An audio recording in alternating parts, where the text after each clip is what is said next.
Metz here. With the passing of Bob Hope, the nation has lost its premier laugh maker, a man who joked and wisecracked on an equal basis with presidents, citizens, and of course his beloved GIs. Hope was a frequent visitor to Kentucky, often to see the Derby, where a lot of us had a chance to meet the great comedian. I remember stopping by his box at the Derby for an interview, only to be asked to give him a horse in the next race. Not being a sure shot, I hustled around, found a nearby race reporter, and passed his tip on to Hope.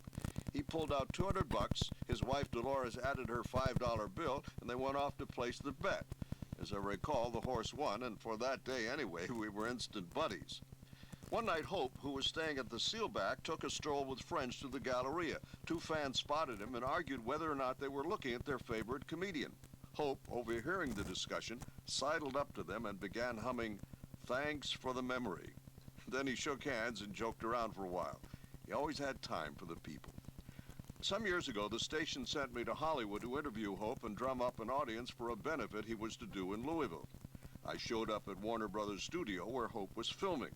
When I walked onto the huge soundstage, the first person to greet me was Bob himself, holding out his hand and saying, "Welcome, Mr. Metz." Then he turned to a fellow standing nearby and said to me, "I want you to meet Jimmy Stewart." Wow!